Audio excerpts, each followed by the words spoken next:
This is your no bullshit guide to a happier life. Quick, but not necessarily easy tips to help you to squeeze every last drop of enjoyment out of your business and your life. My name is Helen Calvert. I'm a coach, a business owner and a parent, and I'm so happy to be here with you. I do swear occasionally, as the title suggests, so pop in your headphones if I'm not safe for little ears. Ready to go? Let's do this. This episode is sponsored by Catherine at The Balanced Box. Catherine provides self-care and personal development subscription boxes designed for female business owners. Subscribe to elevate your personal development journey and create a self-care ritual that prioritises your well-being with a different themed balanced box each month. Catherine has strived for a balance since the day she went back to work after having her eldest daughter.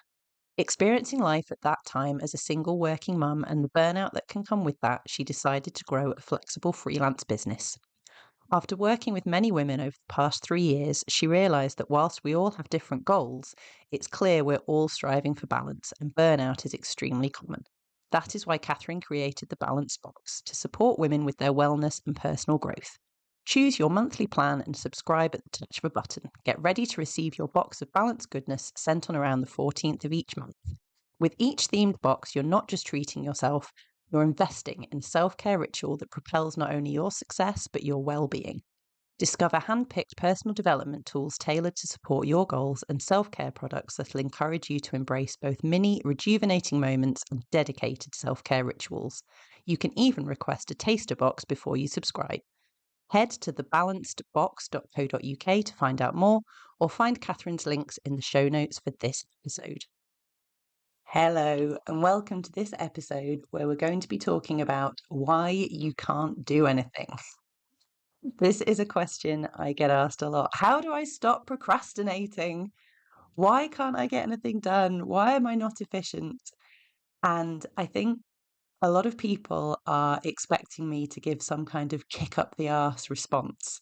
Like, just focus, just try harder. You need to do this. This is your 1, 2, 3 steps to getting everything done, and push, push, push. But no, that is pretty much the opposite of the answer, actually. The reason you can't get stuff done, or one of the reasons, is because you feel pretty crappy. And the crappier you feel, the harder it is to achieve anything. We're talking here about mind, body, and emotions, mental, physical, emotional health. We're talking about meeting our needs. This is something I talk about all the time, but we're going to approach this as though it's fresh, because I do talk about it a lot, but you may not have heard me talk about it. So the more of your needs that are met, the easier it is to get through the to-do list. It really is that simple. If you have hardly any of your needs being met, knuckling down and getting stuff done is going to be nigh on impossible. So my first little snippet, my little mantra for everybody, is breathe, bathroom, beverage. If you haven't heard this one before, it means take a deep breath, go and have a wee, and get yourself a drink. Breathe, bathroom, beverage. If you do those 3 things, your ability to get something done will go up. Depending on all your other needs, which we're going to talk about in a minute, it may go up enough and you're done. It may just go up a little, but it will definitely go. And we all have time to do that. You know, unless the building is actually on fire, you have time to take a deep breath, have a wee, and grab a drink. You know, even if it's just water, if you don't have time to boil the kettle, if it's feeling urgent, Helen, breathe, bathroom, beverage. You have time, and it will bring you to a point of your body's very basic needs have been met and you're feeling a little bit calmer.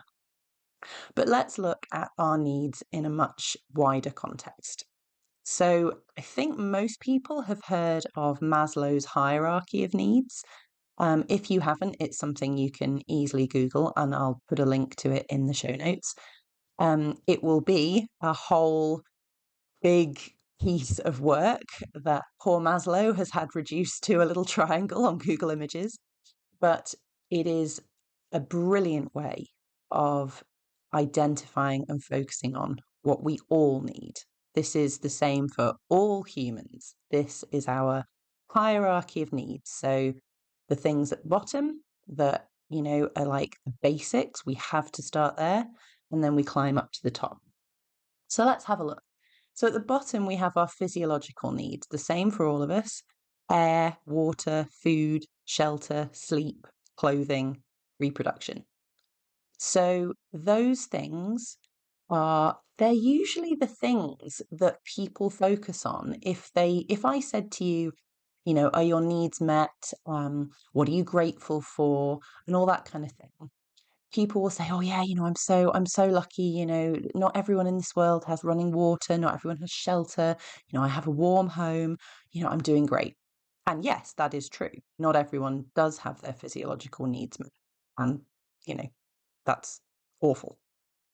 But just having your physiological needs met is not necessarily enough to feel like you can go out and smash your to-do list, okay?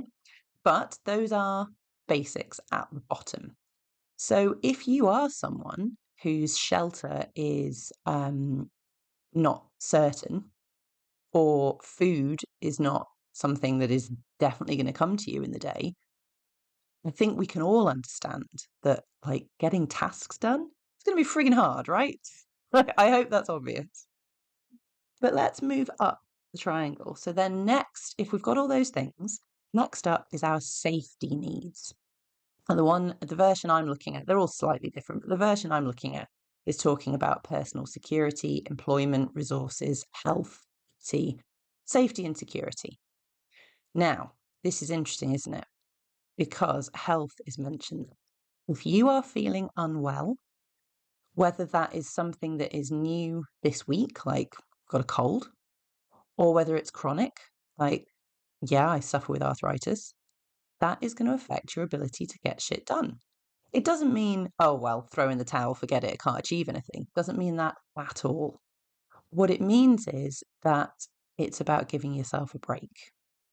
Because what happens is people are so quick to start yelling at themselves. Why am I so rubbish? Why can't I get anything done? Yeah, you're trying to get something done whilst being in constant pain.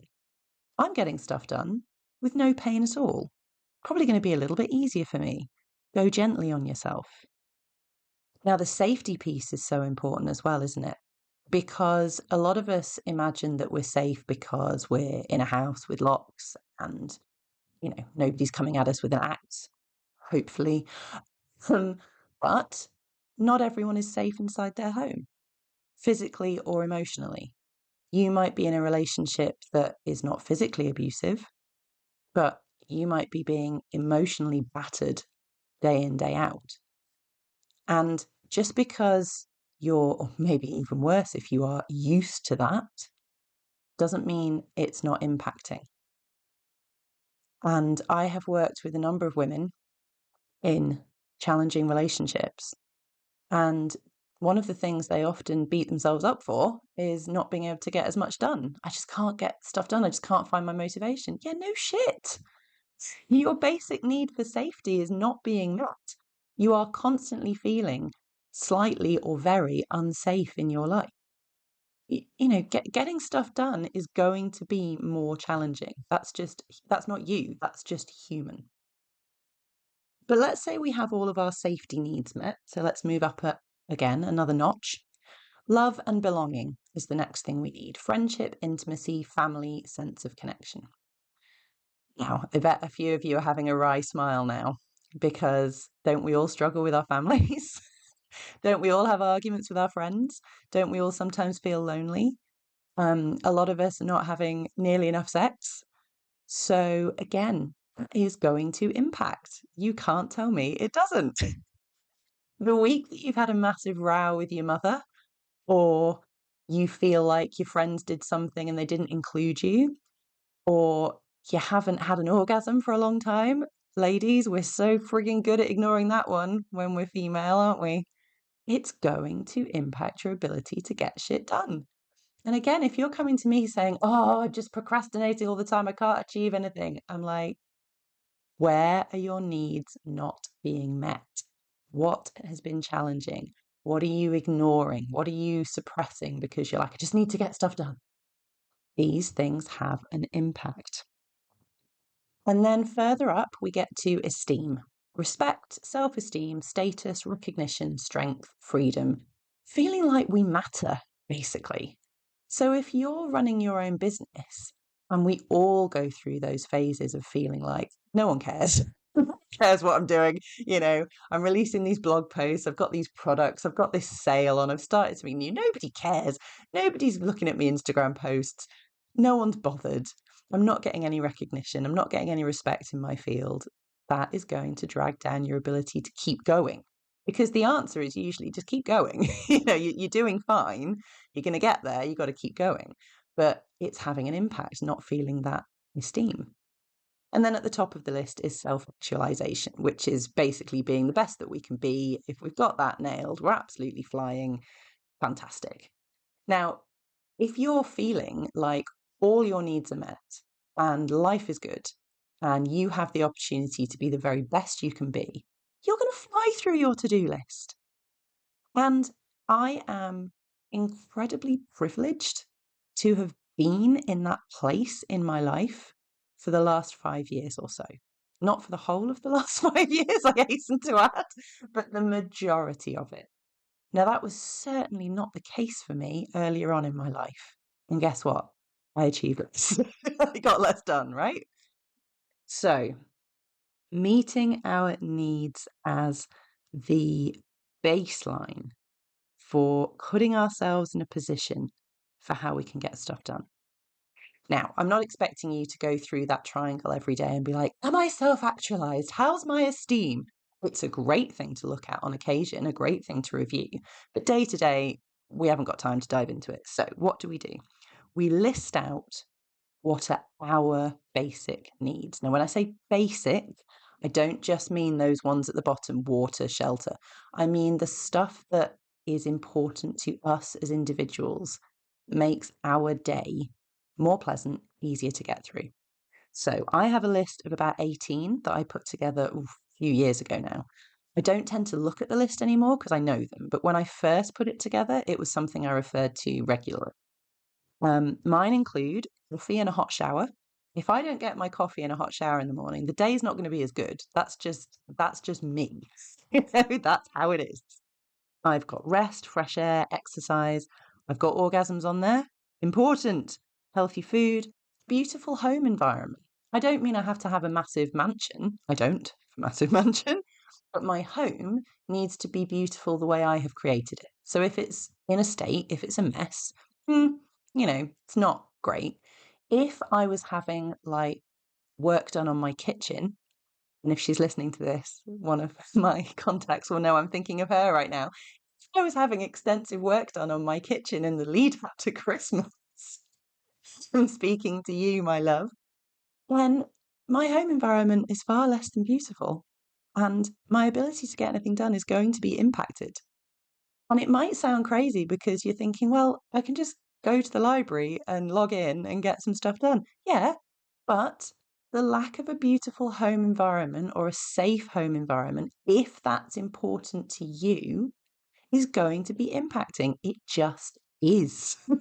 And the point here is to forgive ourselves. Because the more time we spend asking, why can't I get stuff done? The more frustrated we get, the more self-judgment we bring to the table. The more time we spend acknowledging why we can't get shit done. Yeah, the house is a shit tip. I haven't had sex in a month. I've eaten cake for a week, haven't seen a vegetable sometime. That it's not about, oh, I'm so bad. It's about, yeah, I kind of need to look at those needs and see if I can meet them before I go anywhere near the to-do list. So we don't meet our needs. I need to make this very clear. We don't meet our needs in order to be productive. We meet our needs in order to be happy, right? I want you to go out there and meet all your needs and then, just sit on the couch and do nothing and think, all my needs are met, I'm a happy bunny. This is not about the to-do list being some kind of pinnacle of achievement, but this series of the podcast is all about how we get shit done. So if you're coming to me saying I'm struggling to get shit done, I'm going to encourage you to work backwards and look at your needs. Are they being met?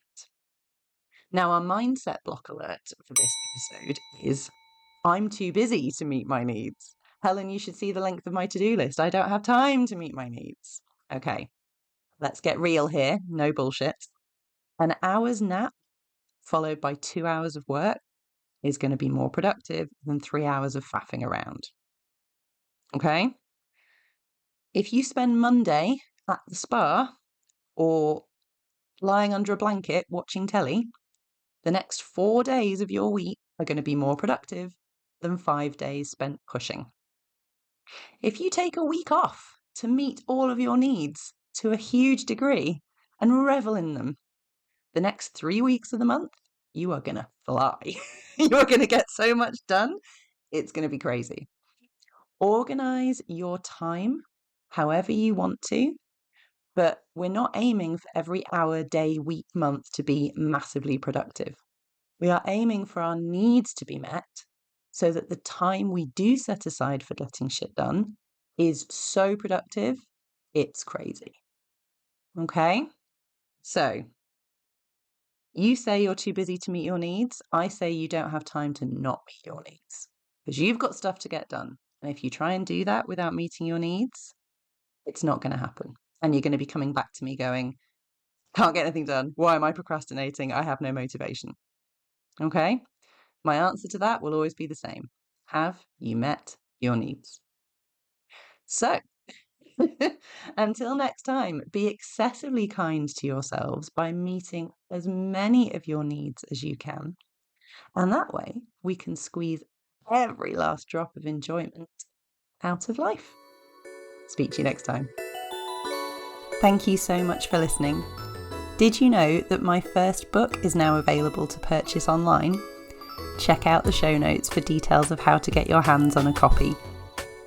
If you enjoyed this episode, I'd be so grateful if you could leave me a review, and don't forget to subscribe so you know when new episodes are up. If you would like to work with me one-to-one or follow more of my content, you can find out how in the show notes. See you next time.